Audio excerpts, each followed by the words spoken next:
आणि परत आम्ही त्यांना सोडायचो, परत त्या तसंच व्हायचं. पण मग हळूहळू आमच्या या प्रयत्नाला यश आलं आणि त्यानंतर आता 16 जानेवारीला आपल्याकडे बछड्याचा जन्म झाला. म्हणजे त्या दिवशी एकदम नॅशनल पार्क मध्ये असं खूप एक्साइटमेंट, आनंद, म्हणजे एवढं असं वातावरण होतं की जसा एखादा राजकुमार जन्माला आल्यावर एखाद्या राज्यामध्ये असतं. की सकाळी मी सीसीटीव्ही माझ्या मोबाईलला जस्ट उघडला तर ती अशी जमिनीवर लोळत होती. तर माझ्या लक्षात आलं की हिचा आता जो काही डिलिव्हरीचा क्षण आहे तो जवळ आलेला आहे. आणि अक्षरशः म्हणजे त्यांची कधी कधी आई नसते तर ते आपल्या असे जवळ येऊन मांडीवर येऊन अक्षरशः ऊब शोधत येतात आणि आपल्या मांडीवर बसतात. तेव्हा असं खूप काहीतरी निसर्गाच्या जी एक आदिम शक्ती आहे त्याच्याशी आपल्याला असं कनेक्टेड झाल्याचं त्या क्षणी असं एक मनाला एक जाणीव होते. बिबट्या असं जवळ आला आणि असा त्या जाळीवर नखं रोवून असा आवाज काढायला लागला. तर मी काय त्याच्याकडे माझ्या लक्षात आलं नाही. तर आमचे जे प्राणी रक्षक आहेत मोरे तर ते मला म्हणाले, मॅडम तुम्ही याला ओळखलं नाहीत का? हा आपण मोठे केलेल्यातला अर्जुन आहे म्हणाले. म्हणजे मी त्याची ओळख विसरून गेले होते पण त्यांनी मला एवढ्या वर्षामध्ये पण त्यांनी माझी ओळख तो विसरला नव्हता. म्हणजे मला ते दिवशी त्या क्षणी जाणीव झाली की पण जेव्हा प्राणी संग्रहालयात जातो किंवा प्राणी बघतो तेव्हा त्यांच्याशी एक रिस्पेक्टफुल वागणं किंवा त्यांच्या डिस्टन्स ठेवणं बरोबर आणि त्यांचा आदर करणं, कारण त्यांना आपल्यासाठी पिंजऱ्यामध्ये आपण त्यांना बघण्यासाठी ठेवलेलं आहे. हा एक कृतज्ञताचा भाव मनात ठेवून त्यांना बघणं फार महत्वाचं आहे. नमस्कार, मी आरती कुलकर्णी, वन इंडिया मराठी मध्ये तुमचं स्वागत आहे. आपण आता मुंबईमध्ये आहोत. हो, मुंबईच्या बोरिवली नॅशनल पार्क मध्ये म्हणजे संजय गांधी नॅशनल पार्क मध्ये आहोत आणि तुम्ही बघताय वातावरण कसं बदलून गेलंय. आपल्या सोबत आहेत या नॅशनल पार्कच्या पशुवैद्यकीय अधिकारी डॉक्टर विनया जंगले. आणि विनया जंगले आणि त्यांच्या टीमला आणि त्यांच्या खास पाहुण्यांना भेटायला आपण इथे आलोय. विनया, आपण कुठे कुठे जाणार आहोत? आपल्याकडे टायगर आणि लायन सफारी आहे. लायन सफारी मध्ये दोन नुकतेच गुजरात वरून आपण सिंह आणलेले आहेत. बरं, तर ते सिंह पण आपण सफारी मध्ये आपण बघू शकता. त्याच्यानंतर टायगरला आपल्या 3 पिल्ल गेल्या वर्षी झालेली आहेत. तर ती पिल्ल आहेत आणि इतरही काही नवीन प्राणी आपल्याकडे आले ते तुम्हाला बघता येतील. बरोबर. नॅशनल पार्क मध्ये एका नवीन पाहुण्याचा सुद्धा जन्म झालाय, त्यालाही भेटायला जाणार आहोत. हॉस्पिटल आणि इकडे सफारी सफारीची जागा आहे. बुकिंग ऑफिस आहे. अच्छा, इथून बसेस निघतात सफारीच्या. खूप बदललंय आता सगळं पूर्वीपेक्षा. खूप बदलले. वाईल्ड मध्ये पण आहेत ना रस्टी कॅट इथे? वाईल्ड इथे वाईल्ड मध्ये पण आहे. पण आपलं ते कन्झर्वेशन ब्रीडिंग सेंटर आहे ना स्पेशली. मुंबईच्या बोरिवली नॅशनल पार्क मध्ये काही दिवसांपूर्वी एका बछड्याचा जन्म झाला. हा बछडा आहे सिंहिणीचा. नॅशनल पार्क मध्ये तब्बल 14 वर्षांनी ही घटना घडलेली आहे आणि याचं श्रेय जातं डॉक्टर विनया जंगले आणि त्यांच्या टीमला. विनया, सिंहिणीला बछडा झाला, त्या जन्माचा सोहळा कसा होता? आमच्याकडे कसं 14 वर्ष सिंह जन्माला येत नव्हते आणि महाराष्ट्रामध्ये संजय गांधी राष्ट्रीय उद्यान हे एकमेव असं झू आहे म्हणजे प्राणी संग्रहालय की जिथे सिंह आहेत. त्याच्यामुळे महाराष्ट्रातल्या लोकांना जर सिंह बघायचे असतील तर संजय गांधी उद्यानामध्येच इथल्या लायन आणि टायगर सफारीमध्ये यावं लागतं. आणि आता 14 वर्षापासून इथे ब्रीडिंग होत नव्हतं आणि आत्ताच काही वर्षापूर्वी गुजरात मधनं आपण मानस आणि मानसी ही जोडी या उद्यानामध्ये आली आणि खूप म्हणजे सुरुवातीला खूप टफ होतं कारण ती मानसी जी सिंहीण होती ती आजारी पण पडली होती. तिने जवळजवळ 18 दिवस काही खाल्लं नव्हतं, फक्त पाण्यावर होती आणि आम्ही त्याचा अगदी म्हणजे उपचार करण्यामध्ये इतके की काही जणांनी तिची आशा पण सोडली होती. पण आम्ही तिचा उपचार करायचा आणि तिला वाचवायचंच ह्या निष्ठेने भरपूर आमच्या टीमनी अथक प्रयत्न केले आणि 19व्या दिवशी तिने बीफ खाल्लं. आणि त्याच्यानंतर मग आम्ही ठरवलं की आता ह्या दोघांना जे नर आणि मादी त्यांना एकत्र करायचं. पण एकत्र करण्यामध्ये पण खूप अडचणी होत्या. म्हणजे तो जो नर होता तो तिच्या अंगावर धावून जायचा, तिला ओरबाडायचा, मग ती जखमी व्हायची. मग पुन्हा तिचा आम्ही आमच्या मेडिकल केज मध्ये घेऊन तिचा उपचार करायचो. तरी पण आम्ही ठरवलं होतं की नाही आपण त्यांना एकत्र करायचंच आणि परत आम्ही त्यांना सोडायचो, परत त्या तसंच व्हायचं. पण मग हळूहळू आमच्या या प्रयत्नाला यश आलं आणि ते दोघं एकत्र झाले. आणि एकत्र झाल्याच्या नंतर गेल्या सप्टेंबर मध्ये त्यांचं मेटिंग सुरू झालं आणि मेटिंग सुरू झालं तेव्हा म्हणजे आम्हाला वाटलं की आता काहीतरी होईल आणि असं 7 ते 8 दिवस त्यांचं मेटिंग झालं आणि मग आम्ही हळूहळू तिच्या बिहेवियर कडे लक्ष द्यायला सुरुवात केली. तसं असं ती थोडी शांत व्हायला लागली तर वाटायला लागलं की आता ही प्रेग्नंट आहे आणि मग नोव्हेंबर मध्ये आम्ही तिची तपासणी केली तेव्हा आम्हाला कन्फर्म झालं की ती प्रेग्नंट आहे आणि त्यानंतर आता 16 जानेवारीला आपल्याकडे बछड्याचा जन्म झाला. म्हणजे त्या दिवशी एकदम नॅशनल पार्क मध्ये असं खूप एक्साइटमेंट आनंद म्हणजे एवढं असं वातावरण होतं की जसा एखादा राजकुमार जन्माला आल्यावर एखाद्या राज्यामध्ये असतं बरोबर तसं आनंदाचं वातावरण होतं. या राजकुमाराचं नाव तुम्ही काय ठेवलंय सिंहाच्या?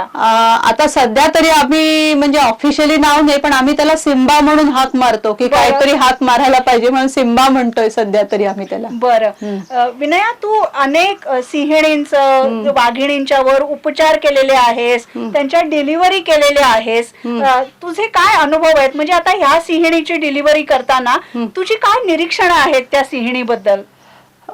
कसं असतं ह्यांचं जे डिलिव्हरीचा जो काळ असतो तो खूप क्रिटिकल असतो. म्हणजे तेव्हा त्यांच्यासाठी आम्ही जेव्हा आम्हाला कन्फर्म झालं की ती प्रेग्नंट आहे मग आम्ही तिच्यासाठी एक डेन बनवली कारण आपल्याकडे एवढ्या वर्षात सिम्हिण प्रेग्नंट झालीच नव्हती त्याच्यामुळे डेन नव्हती. मग नवीन अशी डेन आमच्या पूर्ण लायन टायगर सफारीच्या पथकाने तिथे बनवली आणि मग त्या डेन मध्ये आम्ही सुरुवातीला तिला सोडल्यावर तिने पूर्ण त्या डेनचं इन्स्पेक्शन केलं चारी कोपऱ्यात आणि तिने 2-4 अशा उड्या मारत मारत बाहेर आली. मग त्याच्यावरून आम्हाला कळलं की हिला ही डेन खूप आवडलेली आहे असं. आणि मग रोज आम्ही तिला त्याची सवय लावली त्या डेनची. आम्ही त्याच्यामध्ये सीसीटीव्ही लावले होते आणि मॉनिटरिंग आमचं सगळं मोबाईल वरून असायचं. तिला आतमध्ये कोणी डिस्टर्ब करत नव्हतं. आणि मग जेव्हा तो 15 जानेवारीचा दिवस मला म्हणजे पक्का आठवतो की सकाळी मी सीसीटीव्ही माझ्या मोबाईलला जस्ट उघडला तर ती अशी जमिनीवर लोळत होती. तर माझ्या लक्षात आलं की हिचा आता जो काही डिलिव्हरीचा क्षण आहे तो जवळ आलेला आहे. मग मी सतत म्हणजे त्या दिवशी मी बसून पूर्ण वेळ तिचं ते निरीक्षण करत होते. ती जमिनीवर लोळत होती, मध्येच अशी पोटात कळ आल्यासारखी म्हणजे करत होती किंवा मागे वळून सारखी बघत होती की पिल्लू येतंय का. असं जवळजवळ म्हणजे 10-12 तास तिचं ते डिलिव्हरीच्या सगळ्या ह्या बाळणपणाच्या कळा चालू होत्या. आणि मग त्याच्यानंतर माझा तर संध्याकाळी 6 वाजता तर असा धीर सुटत चालला की अरे बापरे एवढा वेळ आता ह्या कळा चालू आहेत की नेमकं काय प्रॉब्लेम झाला असेल तिला. तर मी म्हणजे आपल्या मागे हे जे गावदेवी मंदिर दिसतंय तिथे मी 5:30-6 वाजता मी स्वतः आले होते तिथे आणि म्हणजे देवीची करुणा भाकली की आमची एवढ्या वर्षांनी आज सिंहिणीचा बछडा जन्माला येतोय तर तो व्यवस्थित येऊ दे असं सांगितलं. आणि पुन्हा मग मी माझ्या ऑफिसच्या तिथे गेले आणि पुन्हा मी तिथे निरीक्षण करायला लागले.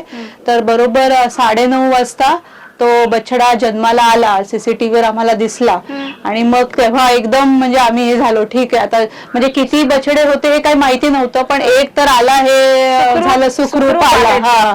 पण जेव्हा तू अशी सिंहिणीची डिलिव्हरी करतेस किंवा वाघिणीची डिलिव्हरी करतेस तेव्हा त्यांच्या जवळ जावं लागत असेल, त्यांच्यावर उपचार करावे लागत असतील, तेव्हाचे काय अनुभव असतात? वाघ सिंहांचं कसं असतं ब्रीडिंग किंवा प्रेग्नन्सी ही एक त्यांची खूप अशी खाजगी क्रिया असते. त्याच्यामध्ये फार कोणी इंटरफिअर म्हणजे करायचा नसतो. ऍक्च्युअली जवळ जाणं हा भाग त्यावेळेला खरं तर टाळायचा असतो. याच्यासाठीच आम्ही तिथे जे सीसीटीव्ही लावले होते की सीसीटीव्ही वरून पूर्ण मॉनिटरिंग करायचं आणि अगदी जर अशी एखादी वेळ आली की तुम्हाला इंटरफेअर करायची गरज आहे, वेटरनरी इंटरव्हेन्शनची गरज आहे तर त्यावेळेलाच आपण तो निर्णय घेतला असता की तेव्हा आपण गेलो असतो. पण आपली ही नॉर्मल डिलिव्हरी झाल्यामुळे आपल्याला काही त्याच्यामध्ये काही करावं लागलं नाही. पण दुसरी गोष्ट अशी असते की जेव्हा प्राणी संग्रहालयामध्ये एखादी अशी वन्य प्राणी असे प्रेग्नंट राहतात तेव्हा त्यांना मग आपल्याला काही विशेष काळजी घ्यावी लागते. म्हणजे त्यांना काही गरोदरपणातली औषधं असतील किंवा त्यांचा एक्स्ट्रा आहार द्यावा लागतो की बाकी नेहमीचं जे बीफ असतं त्याच्या बरोबरीने आम्ही कोंबड्या द्यायचो त्यांना एक्स्ट्रा आहार म्हणून. आणि मग त्यांचं किंवा दूध जास्त यावी म्हणून काही वेगळी औषधं आहेत तर ती औषधं आम्ही द्यायचो. आणि मग डिलिव्हरी झाल्याच्या नंतर मग पुन्हा एक वेगळ्या पद्धतीचा त्यांना आहार असतो तर तो आम्ही चालू करतो इथे. सिंहिणीच्या आधी एका वाघिणीला सुद्धा आपल्याकडे नॅशनल पार्क मध्ये 2-3 बछडे झालेले आहेत आणि ते सफारीमध्ये अगदी मुक्तपणे खेळतात. त्याचं सुद्धा सगळं संगोपन आणि ती डिलिव्हरी तू केलेली होतीस. काय काय करावं लागतं? वाघिणीच्या डिलिव्हरीच्या वेळेला आमच्याकडे बाजीराव म्हणून वाघ आहे आणि ही श्रीवल्ली म्हणून वाघीण आहे. बरं. तर सुरुवातीला आम्ही ठरवलं की आता ह्यांना एकत्र करायचं. जसं लायनच्या बाबतीत मी सांगितलं की ते असे एकमेकांच्या अंगावरून ओरबडायचे किंवा हे करायचे, पण वाघांच्या बाबतीत खूप एक्स्ट्रीम केस असते. म्हणजे ते नुसतं असं जर त्यांना एखादा जर पार्टनर आपला आवडला नाही तर ते नुसतं ओरबाडून थांबत नाही तर त्याला ठार पण मारू शकतात. तर म्हणजे त्याच्यामुळे वाघांना एकत्र करणं हे खूप तुमचं एक निरीक्षणातून तुम्हाला हे ते करावं लागतं.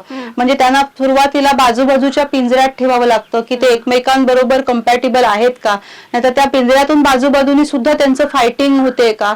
आणि एकदा का ते कॉन्फिडन्स आला की ते कम्पॅटेबल पेअर आहे तर त्याच्यानंतरच मग आपण त्यांना सेकंडरी आमच्याकडे एक मोठे केज आहे तर त्याच्यामध्ये आपण त्यांना एकत्र सोडतो. पण एकत्र सोडल्याच्या नंतर पण लगेच त्यांचं कधी मेटिंग होत नाही या प्राण्यांचं. असे काही दिवस त्यांना एकमेकांसोबत त्यांना राहावं लागतं. आणि त्याच्यानंतर मला वाटतं आम्ही सोडल्याच्या नंतर जवळजवळ महिना दीड महिन्यानी मग त्यांचं जे मेटिंग होतं ते तिथे चालू झालं होतं. आणि मग मेटिंग झाल्याच्या नंतर पेटिंगचा शेवटचा दिवस आमचं सीसीटीव्हीला मॉनिटरिंग असतं. शेवटचा दिवस नोंदवला जातो आणि त्याच्यानंतर मग आम्ही काही 1 ते 2 महिन्यांनी त्यांची सोनोग्राफी करतो. आणि सोनोग्राफीमध्ये कन्फर्म कळलं की आता ही प्रेग्नंट आहे की मग त्यानंतर त्यांचा जो नेहमीचा जो जास्तीचा जो रुटीन आहे त्यांचं प्रेग्नन्सीतलं ते रुटीन चालू होतं. बरोबर. तू जे म्हणतेस याच्यामध्ये बरीच प्रक्रिया आहे. पण वाघीण जेव्हा जंगलामध्ये बछड्यांना जन्म देते तेव्हा गुहेमध्ये जन्म देते आणि बरेच दिवस तिचे बछडे जे आहेत ते आपल्याला पाहायला मिळत नाही. या वाघिणीला बछडे झाल्यानंतर काय तुझी निरीक्षण आहेत? या वाघिणीला जे बछडे म्हणजे तिला झाले तर ते डेन मध्येच झाले. आमची जी वाघांची पण सेपरेट डेन आहे तर त्या डेन मध्ये झाले. आम्ही एक साधारण मला वाटतं सकाळचा 11-11:30चा सुमार असेल. म्हणजे तिचं डिलिव्हरी जवळ आली हे कळत होतं पण नेमका दिवस आपण काही सांगू शकत नाही. तर मी माझं नेहमीचा राऊंड संपवला आणि मी परत जायला निघाले होते माझ्या ऑफिसकडे यायला. तर तेवढ्यात मला मजुराचा फोन आला तिथे जो काम करणारे की मॅडम डिलिव्हरी चालू झाली आहे. तर मग मी ताबडतोब तिथे गेले आणि आम्ही सीसीटीव्ही वर बघायला लागलो. आणि आमचे जे अधीक्षक सिंहविहार असतील किंवा इतर आमचे गार्ड फॉरेस्टर सगळे आम्ही त्या ठिकाणी आलो आणि मग तिचं ते सीसीटीव्ही वरून आम्ही पूर्ण डिलिव्हरी मॉनिटरिंग करत होतो. पहिला एक बछडा आला, तिने त्याला एका बाजूला ठेवलं म्हणजे ती कशी लगेच त्याला चाटत पण नाही. मी बघितलं कारण आपल्याला कळत नाही की तो हालचाल पण करत नाही, मग नेमका तो कसा असेल. त्यानंतर जवळजवळ अर्धा पाऊण तास गेला, ती खूप अस्वस्थ होती, जराशी थोडीशी अशी कळा दिल्यासारखं करत होते. परत दुसरा आला, असं करत करत तिचे पूर्ण सगळे बछड्यांचा जन्म झाला. आणि जेव्हा शेवटच्या बछड्याचा जन्म झाल्याच्या नंतर मला वाटतं अर्ध्या 1 तासांनी तिने त्या सगळ्या बछड्यांना चाटायला सुरुवात केली. आणि मग चाटल्याच्या नंतर ती अशी बसली आणि मग त्यांना ती हळूहळू आपल्या पायाने जवळ घ्यायला लागली आणि ते तिचं दूध प्यायला लागले. आणि मग ते सुरू झाल्याच्या नंतर मग आता दूध येतं व्यवस्थित. मग त्याच्यानंतर म्हणजे अर्ध टेन्शन हलकं होतं आणि मग फक्त रोज मॉनिटरिंग करणं की व्यवस्थित ती त्यांना संगोपन करते की कधी कधी मध्येच दूध कमी होतं तर तसं तर होत नाही ना, तर त्यांच्या वजनाचं निरीक्षण ठेवावं लागतं. बरोबर. एवढ्या सगळी तू निरीक्षण ठेवत असतेस. जनरली वाघीण जेव्हा बछड्यांना जन्म देते तेव्हा ती आसपास कुणालाही येऊ देत नाही. पण तुझा अनुभव मात्र वेगळा आहे. हे सगळे जे जंगली प्राणी आहेत ते तुला अगदी जवळ येऊ देतात, त्यांच्या बछड्यांशी खेळू देतात, त्यांच्यावर उपचार करू देतात. तो तुझा अनुभव कसा आहे? हे खरोखर म्हणजे कधी कधी खूप म्हणजे मला असं जेव्हा असा एखादा अनाथ बछडे येतात की आणि आम्ही त्यांचं जेव्हा संगोपन करतो आणि अक्षरशः म्हणजे त्यांची कधी कधी आई नसते तर ते आपल्या असे जवळ येऊन मांडीवर येऊन अक्षरशः ऊब शोधत येतात आणि आपल्या मांडीवर बसतात. तेव्हा असं खूप काहीतरी निसर्गाच्या जी एक आदिम शक्ती आहे त्याच्याशी आपल्याला असं कनेक्टेड झाल्याचं त्या क्षणी असं मनाला एक जाणीव होते. आणि खूप ते आपल्यावर म्हणजे पूर्ण विसंबून असतात.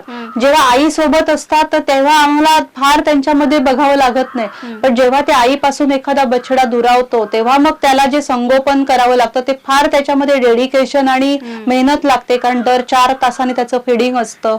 तर या सगळ्या गोष्टी ज्या लेपर्डचे पण बछडे आपल्याकडे येतात तर त्याचं पण आपल्याला करावं लागतं. प्रसिद्ध फोटो आहे की तू 2 बिबट्याच्या बछड्यांना असं घेऊन तू उभी आहेस. तर ते बछडे तुमच्याकडे कधी आले, त्यांना तू कसं सांभाळलंस?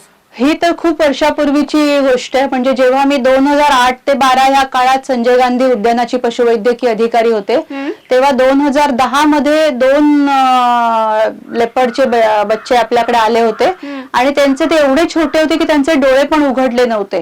तर ते असे अक्षरशः असं कॅव कॅव करत असं ओरडत आईला शोधत होते. मग आम्ही जेव्हा जवळ घेतलं तर जसं काय त्यांना आमच्या अंगाची ऊब लागल्यावर ते जसं आपल्या आईनीच जवळ घेतलंय असं त्यांची आई फिलिंग त्यांना आलं. आणि त्यानंतर मग आम्ही त्यांना वेगवेगळं असं दूध वगैरे असा आहार चालू केला आणि ते हळूहळू मोठे झाले.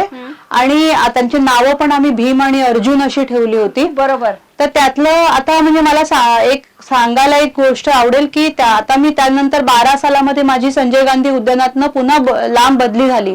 तर मधल्या या 10-12 वर्षात मी उद्यानात काही आले नव्हते आणि माझी पुन्हा जेव्हा 2023 ला इथे बदली झाली आणि मी बिबट्यांच्या पिंजऱ्याच्या समोरून मी फिरत होते तर एक मोठ्या वयाचा बिबट्या असा जवळ आला आणि अशा त्या जाळीवर नखं रोवून असा आवाज काढायला लागला.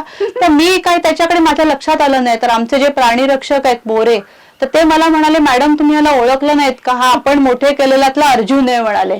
म्हणजे मी त्याची ओळख विसरून गेले होते पण त्यांनी मला एवढ्या वर्षामध्ये पण त्यांनी माझी ओळख तो विसरला नव्हता. म्हणजे मला ते दिवशी त्या क्षणी जाणीव झाली की माणसं आपण त्याच्यासाठी काही केलं तर माणसं एवढ्या वर्षात सहज ओळख विसरून जातात पण प्राणी आपली ओळख कधी विसरत नाहीत. हो. आणि मग नंतर तू त्याच्या जवळ गेल्यानंतर काय तुमचा संवाद झाला, काय इंटरॅक्शन झालं? ते खूप म्हणजे हे असतं. म्हणजे मी समजा त्याला म्हटलं मी अर्जुन म्हणून अशी हाक मारल्याबरोबर तो अगदी जवळ येऊन त्यांनी एवढी एक्साइटमेंट दाखवली जसं हॅलो करतोय. किती वर्ष एखादा जुना मित्र आपला भेटल्यावर आपण त्याला अरे कुठे होतास एवढे वर्ष, अशा पद्धतीचं त्याचं ते एक्साइटमेंट होतं. आणि आपण जर आता पण मी जेव्हा त्याच्या समोरून जाते, अर्जुन काय कसं आहे असं म्हणजे एक कसं गुरगुरल्यासारखा आवाज काढतो तोंडातनं. आता तो कसा म्हातारा झालाय पण एका ठिकाणी शांत असतो पण त्याला आवाज दिल्यावर तो लगेच मला प्रतिसाद देतो. हो. म्हणजे नॅशनल पार्क मधली तुझी ही बछडी मुलं आता खूप मोठी झालेली आहेत. जसं सिंहिणीच्या किंवा वाघिणीच्या डिलिव्हरीचा एक जन्माचा सोहळा आहे तसं काही खूप आव्हानात्मक सिच्युएशन्स मध्ये तू प्राण्यांवर उपचार केलेले आहेस. तू एका वाघिणीचं कॅन्सरचं ऑपरेशन सुद्धा केलं होतंस.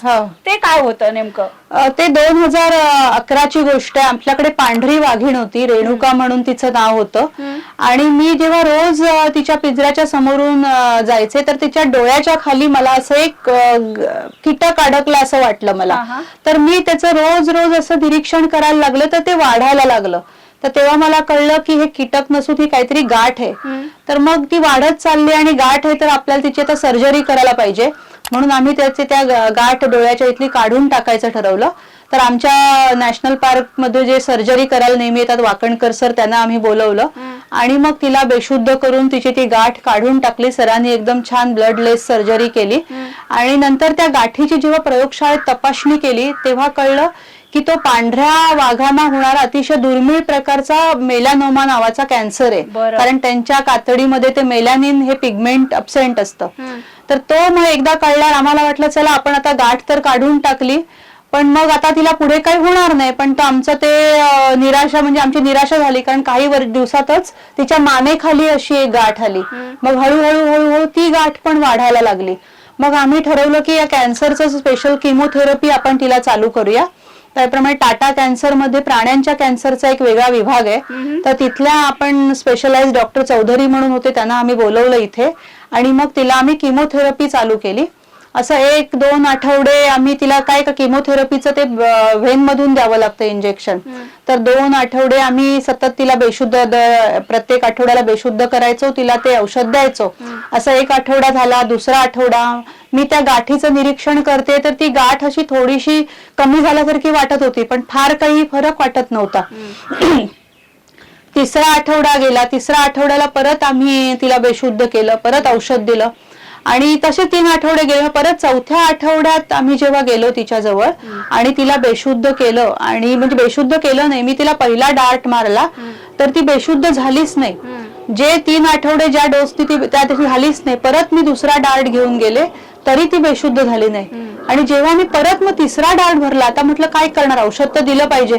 तेव्हा मी गेले आणि तेव्हा बघितलं की त्या रेणुकाने आपले असे पंजे समोर ठेवलेत, आपलं डोकं त्याच्यावर टेकलं होतं आणि तिच्या डोळ्यातून अक्षरशः पाणी गळत होतं. म्हणजे तेव्हा मला एक जाणीव झाली की माणूस आणि प्राणी यांच्या भावना सगळीकडे सारख्याच असतात.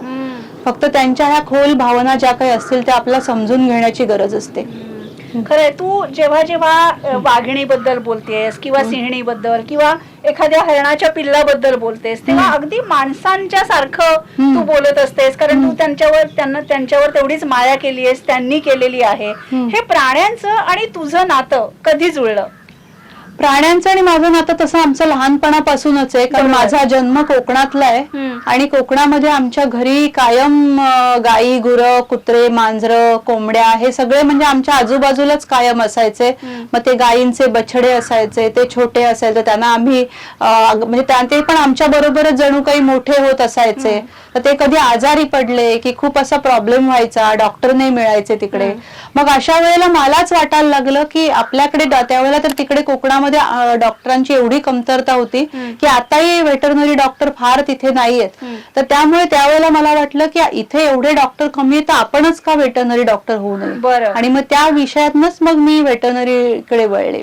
पण सुरुवातीला जेव्हा वेटरनरी डॉक्टर तुम्ही होता तेव्हा पाळीव प्राण्यांशी जास्त संबंध येतो, पण तुझं जे पोस्टिंग आहे ते कधी नॅशनल पार्क मध्ये होतं, कधी कधी एकदम कुठल्या तरी दुर्गम भागामध्ये होतं, आणि तुला बिबट्याची रेस्क्यू ऑपरेशन करावी लागतात किंवा कोणताही जंगली प्राणी जर आढळला मानवी वस्तीमध्ये तर तुझ्यासारख्या डॉक्टर्सना पाचारण केलं जातं. ती आव्हानं काय असतात? बिबट्याच्या एखाद्या रेस्क्यू ऑपरेशन बद्दल सांग. बिबट्याची रेस्क्यू ऑपरेशन म्हणजे नेहमीच आपल्याला संजय गांधी राष्ट्रीय उद्यानातल्या पशुवैद्यकीय अधिकाऱ्यांना नेहमीच करावी लागतात, कारण आपल्याकडे जंगलामध्ये मेन जो प्राणी आता जो आहे तो बिबट्या आहे. पण आपल्या उद्यानामध्ये आता सध्या जे हे मानव आणि वन्यजीव संघर्ष बऱ्याच प्रमाणात कमी झालाय. पण आता काही दिवसापूर्वी आम्ही एक रेस्क्यू ऑपरेशन केलं भिवंडी मध्ये. पडघा म्हणून जे गाव आहे तर त्या गावामध्ये एका गोडाऊनच्या खाली बिबट्या घुसला होता आणि तो जवळजवळ दिवसभर त्या ठिकाणी होता. आणि ती जागा एवढी म्हणजे मोठ्याच्या भलं मोठं गोडाऊन आणि खाली ते तळघर असल्यासारखं होतं, पण ते तळघर पण इतकं छोटं होतं की एक बिबट्या सुद्धा त्याला उभं पूर्ण राहता येत नव्हतं तिथे. म्हणजे त्याला सुद्धा तिथे राहताना हे करताना अगदी अंग चोरून त्याला घसपटावं लागत होतं. त्याच्यामुळे तिथे माणूस शिरणं पण शक्य नव्हतं. मग दिवसभर तिथल्या आरएफओनी प्रयत्न केले पिंजरा लावून त्याला पकडायचा, पण तो काही बाहेर आलाच नाही. मग त्यांनी संध्याकाळच्या वेळेला आम्हाला कॉल केला. मग आम्ही आमची पूर्ण रेस्क्यू टीम त्या ठिकाणी गेली आणि मग त्या आम्ही गोडाऊनचं पूर्ण निरीक्षण केलं. तर एका बाजूला त्याला छोटंसं भगदाड होतं. तिथून जेव्हा मी त्या बिबट्याकडे बघत होते तर तो अगदी जवळ म्हणजे एक 5-6 फुटावर होता. तिथून त्याचे ते डोळे एकदम चमकणारे, एकदम अग्रेसिव्ह डोळे मला दिसले आणि मग मी चटकन तिथून बाजूला झाले. आणि मग आम्ही ठरवलं की दुसऱ्या बाजूला एक जो त्याला बाहेर जायला एक मार्ग होता, तर त्या ठिकाणी तिथल्या आरएफओनी पिंजरा लावला होता. तर तोच पिंजरा तिथे ठेवून आपण थोडं थांबायचं असं ठरवलं. आणि मग आम्ही आमच्या गाडीमध्ये वाट बघत राहिलो. जवळजवळ रात्री तिथे आम्ही 3-4 तास वाट बघितल्याच्या नंतर त्या पिंजऱ्यामध्ये बिबट्या आला. आणि बिबट्या आल्याच्या नंतर मग ठरवलं की त्याला तिथे ती पिंजरा जिथे लावला होता ती जागा एवढी अरुंद होती की तो पिंजरा बाहेर पण त्याला काढता आला नसता, म्हणजे तो जखमी झाला असता. मग त्या पिंजऱ्यामध्येच त्याला आम्ही तिथे बेशुद्ध केलं आणि त्या बेशुद्ध करून त्या पिंजऱ्यातनं काढून आमच्या गाडीमध्ये एक दुसरा पिंजरा होता त्याच्यामध्ये त्या बिबट्याला त्या गाडीमध्ये ठेवलं. आणि मग आम्ही रात्री जवळजवळ 3-4 वाजता आम्ही उद्यानात परत आलो. पण अशी रेस्क्यू ऑपरेशन जेव्हा होतात तेव्हा बिबट्या एकतर माणसांच्या गर्दीत असतो, खूप आक्रमक झालेला असतो, कधी कधी हल्ला करण्याची सुद्धा शक्यता असते. अशा प्रसंगांना सुद्धा तुला तोंड द्यावं लागलंय. तू कसे हाताळलेस? कसं असतं, रेस्क्यूच्या वेळेला जर खूप गर्दी त्या ठिकाणी झाली, लोकांची गर्दी झाली, तर बिबट्या कसा असतो तो आधीच खूप घाबरलेला असतो. त्याला स्वतःच्या जीवाची खूप भीती असते आणि मग तो त्या मनस्थितीतून तो कधी कधी हल्ले करतो. म्हणजे 2011चं उरणचं रेस्क्यू मला ह्यासाठी कायमचं आठवतं की त्या गावामध्ये आम्ही गेलो होतो तर तो बिबट्याने अगोदर 2-3 जणांवर हल्ला केला होता आणि तो त्या एका पडक्या घरामध्ये तो बसला होता बिबट्या. आम्ही तिथे त्या पकडायला गेलो होता. घराच्या आजूबाजूला अशी अफाट गर्दी त्या गावातली सगळी जमली होती आणि ते 2 मजली घर होतं. बिबट्या खालच्या मजल्यावर होता तर आणि वरच्या मजल्यावरून आम्हाला लोकेट करायचा होता की तो नेमका कुठे आहे. म्हणून आम्ही वरच्या मजल्यावर गेलो आणि त्या वरच्या मजल्यावर असा लाकडी माळा होता, त्याला एका कोपऱ्यामध्ये भगदाड पडलं होतं. तर आम्ही त्याच्यातून त्याला निरीक्षण करायचं असं ठरवलं. म्हणून मी आणि असे 1-2-3 जण माझ्यासोबत होते आणि आम्ही त्या भगदाडातून बघत होतो. खाली आम्हाला तो बिबट्या दिसला. साधारण एक 15-20 फुटावरती होता तो बिबट्या.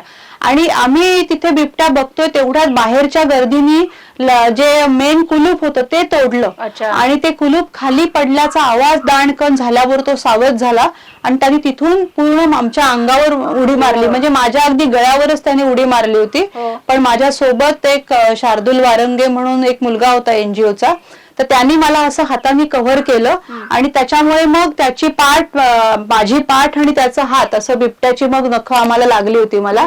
आणि मग आम्ही बाहेर कसे फेकले गेलो आम्हालाच कळलं. एवढी त्याची उडी मध्ये फोर्स होता ना की आम्ही जवळजवळ किती मला वाटतं 10-12 फूट आम्ही फेकले गेलो होते. आणि मग तिथे बाहेर आमची जी लोक उभी होती त्यांनी मग जोरदार आरडाओरडा केल्यावर पुन्हा तो पळाला आणि मग त्या भगदाडात परत गेला.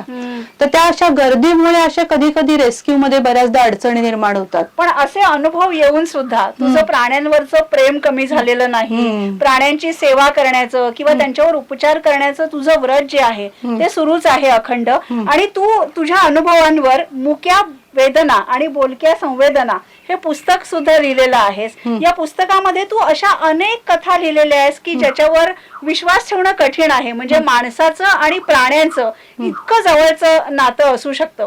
तुला काय वाटतं, एकूण प्राणी जगतामध्ये वावरताना, त्यांच्याशी कनेक्ट होताना काय भावना असतात?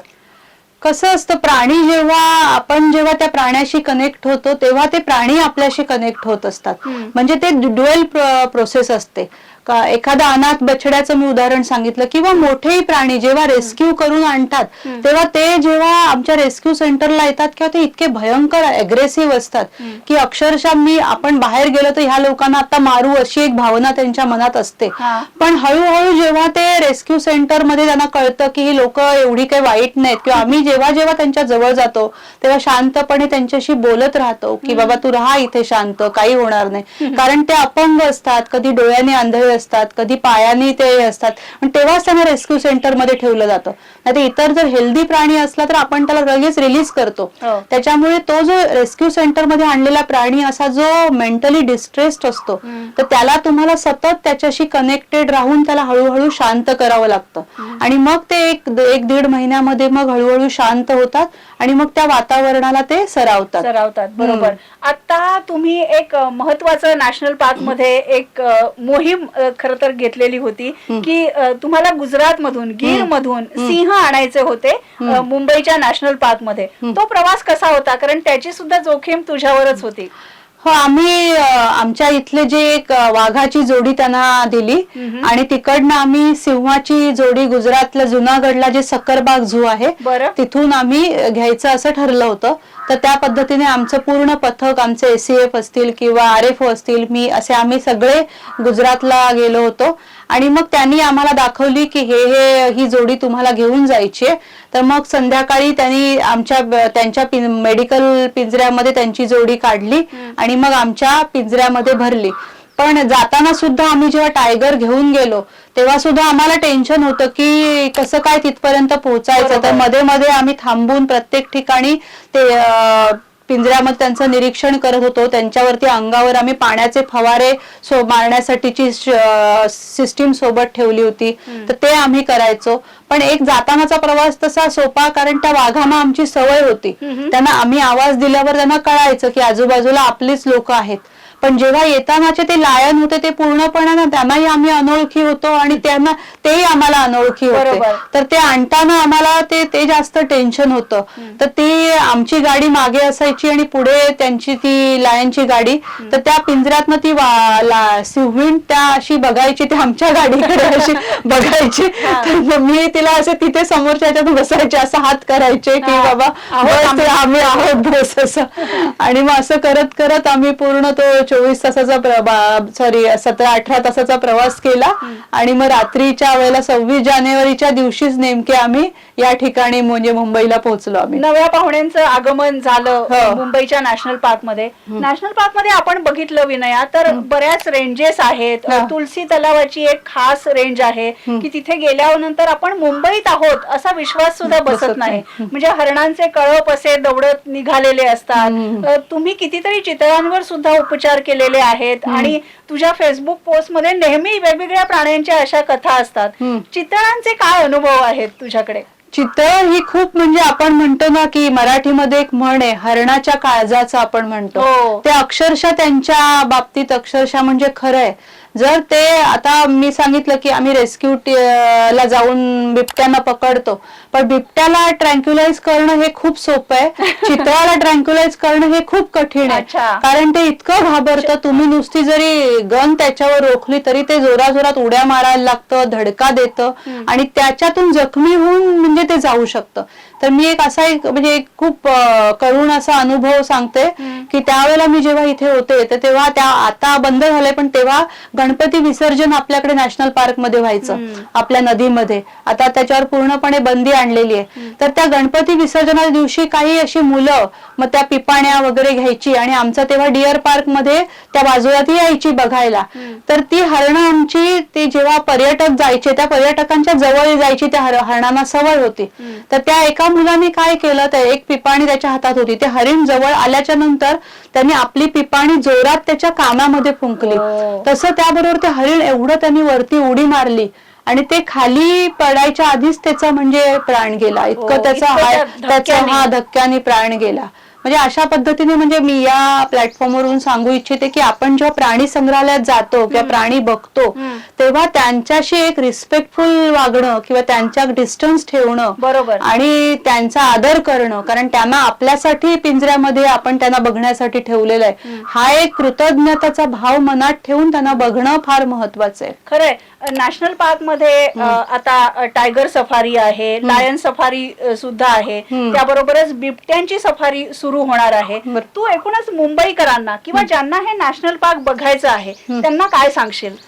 संजय गांधी राष्ट्रीय उद्यान हे मुंबईकरांच्या दृष्टीने एक मोठं वरदान आहे. म्हणजे 106 चौरस किलोमीटरचं हे जंगल आणि एवढ्या म्हणजे करोडोच्या लोकसंख्येच्या मध्यभागी वसलेलं हे असं जगात कुठेही उदाहरण नाहीये. म्हणजे तुम्ही बोरिवली नॅशनल पार्क बोरिवलीच्या स्टेशनवरून येता म्हणजे हायवे वरून तुम्ही एंट्री करता तर तुमचा माइंडसेट एकदम बदलून जातो. म्हणजे तुम्हाला एकदम शांत जगात कुठल्या तरी वेगळ्या जगात आल्याचा फील होतो. तर त्याच्यामुळे एक हिरवं असं बेट आहे आणि ते बेट टिकवणं हे आपल्या सगळ्या मुंबईकरांची नव्हे सगळ्या आपल्या देशाची पण एक जबाबदारी आहे की अशा तरच ते मुंबई जगेल. कारण नॅशनल पार्क जगलं तर मुंबई जगेल. खरंय. आणि जेव्हा प्राणी बघायला लोक येतात, सफारी मध्ये जेव्हा निरीक्षण करायला येतात, तू आत्ताच एक उदाहरण सांगितलंस, कसं वागलं पाहिजे जंगलात येणाऱ्या पर्यटकांनी? जंगलात म्हणजे मी एक साधं उदाहरण देईल की तुम्ही एखाद्या मंदिरात जाता तर मंदिरात जायच्या वेळी तुमच्या चपला वगैरे तुम्ही बाहेर काढता. तसं तुम्ही एका निसर्ग देवतेच्या मंदिरात ह्या आलेला आहे तर तुम्ही एक आदराने या किंवा प्लास्टिक सारख्या गोष्टी असतील तर त्या बाहेर ठेवा आणि तुम्ही एक ह्या जंगलाचा ह्या निसर्गाचा एक आदर म्हणून आत आलात तर खरं तर मग त्या एक माइंडसेट ठेवून आला तर तुम्हाला जंगल खूप अनुभवता येतं. इथे एवढ्या अद्भुत गोष्टी आहेत. म्हणजे छोट्या छोट्या ट्रॅपडोर स्पायडर पासून मोठ्या बिबट्यांपर्यंत इतके प्रचंड विविध आकाराचे प्रकारची फुलपाखरं आहेत. माथेरानवरून काही फुलपाखरं आपल्याकडे मायग्रेट होतात. म्हणजे असे वेगवेगळ्या इतक्या प्रचंड वेगवेगळ्या प्रकारची झाडं आहेत. तर त्याचा तुम्ही आनंद घेतलात तर तुमच्या म्हणजे आयुष्यभराचा तो ठेवा तुमच्याकडे बनून जाईल. बरोबर. संजय गांधी नॅशनल पार्क मध्ये वेगवेगळ्या प्रकारच्या नेचर ट्रेल्स सुद्धा असतात. त्या ट्रेल बद्दल सुद्धा थोडस सांग. कारण ज्यांना हे जंगल खऱ्या अर्थाने अनुभवायचंय त्यांनी कुठे आलं पाहिजे? इथे आमच्याकडे संजय गांधी राष्ट्रीय उद्यानामध्ये नेचर इन्फॉर्मेशन सेंटर आहे आणि त्यांच्यातर्फे खूप छान छान ट्रेल होत असतात. म्हणजे मध्ये मी पण काही ट्रेल त्यांच्या बरोबर गेले. आपल्याकडे दर 6 वर्षांनी कारवी नावाची वनस्पती फुलते. बरोबर. तर ती कारवी फुलली होती म्हणून ती बघण्यासाठी मी स्पेशल गेले होते. तर त्या ट्रेलच्या शेवटी असं आम्ही बघितलं की अक्षरशः अशा कितीतरी परिसरावर अशी ती डार्क निळी फुलं असतात आणि पूर्ण त्याचा असा अक्षरशः सडा पडल्यासारखा ती फुलं पूर्ण फुलली होती आणि ती त्या ट्रेल मधून आम्हाला दाखवली किंवा आताच एक नवीन आकर्षण म्हणजे ज्या भागामध्ये एरवी तुम्हाला जाता येत नाही, तुलसी तलाव, हो. तर तिथेही त्यांनी ट्रेल आता चालू केलेले आहेत. बरोबर. म्हणजे त्या ट्रेलच्या माध्यमातून तुम्ही चालत त्या तुलसी तलावाचा तो इतका विस्तीर्ण तलाव आणि त्याच्या आजूबाजूचं जंगल तुम्ही अनुभवू शकता. असे खूप सुंदर ट्रेल इथे आहेत.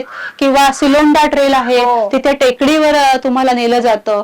किंवा हायएस्ट पॉइंट आहे म्हणजे मुंबईतलं सगळ्यात मोठं उंच ठिकाण, तर त्या डोंगरावर चढण्याचा अनुभव पण तुम्हाला घेता येतो. असे एक बरोबर. सुंदर सुंदर ट्रेल आहेत, तर ते आपण उद्यानात करू शकता. कान्हेरीची गुंफा आहे. कान्हेरीची गुंफा आहे. खरे काही ट्रेल्स तू म्हणतेस तसं मी सुद्धा या नॅशनल पार्क मध्ये केलेले आहेत. आणि जेव्हा आपण जगभरातल्या लोकांना सांगतो तेव्हा एवढ्या मोठ्या मेट्रो सिटी मध्ये असं जंगल असावं यावरच विश्वास बसत नाही. आणि या जंगलामध्ये जे इतके प्राणी सुखनैव नांदतायत त्यांचं पण एक वेगळं अद्भुत असं जग आहे. आणि त्या जगामध्ये सगळ्यांचं स्वागत आहे. फक्त विनया म्हणते तसं या जंगलाचा, इथल्या प्राण्यांचा, इथल्या झाडामाडांचा आदर करून मगच इथे यायला हवं. बोरिवली नॅशनल पार्क मधल्या अशा कोणत्याही जंगल वाटेनं चालत गेलं की मुंबईचा विसर पडायला होतं. विनया, नॅशनल पार्क मध्ये तू सलग 5 वर्ष काम केलेलं आहेस. तुला काय अनुभव आहे इथला? नॅशनल पार्क हे एक अद्भुत जग आहे इथलं, की इथे जे म्हणजे व्हरायटीज ऑफ झाडं, व्हरायटीज ऑफ प्राणी, पक्षी, फुलपाखरं, सरपटणारे प्राणी हे एवढे इथे आहेत की तुम्ही सहज म्हणून जरी रात्रीच्या वेळेला तुलसी तलावाच्या तिकडे गेलात तर तुम्हाला बिबट्यासारखा प्राणी दिसतो. बरोबर. आणि तुम्ही 15 मिनिटांमध्ये हायवेवर पण पोहोचता. म्हणजे हे इथलं एक खूप मोठं एक सौंदर्य म्हणा, एक वैशिष्ट्य म्हणा, हे असं आहे. विविध ऋतूत फुलणारी झाडं, आता सध्या पळस फुललाय सगळीकडे.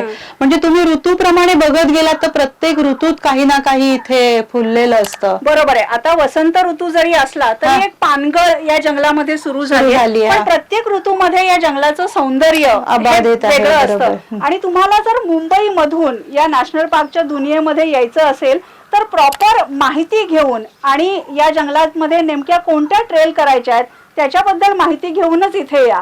पण या नॅशनल पार्क मध्ये विनयासोबत केलेली ही जंगल सफारी तुम्हाला कशी वाटली हे कमेंट्स मध्ये नक्की लिहा. आणि वन इंडिया मराठी हे चॅनेल लाईक करा, शेअर करा, सबस्क्राईब करा.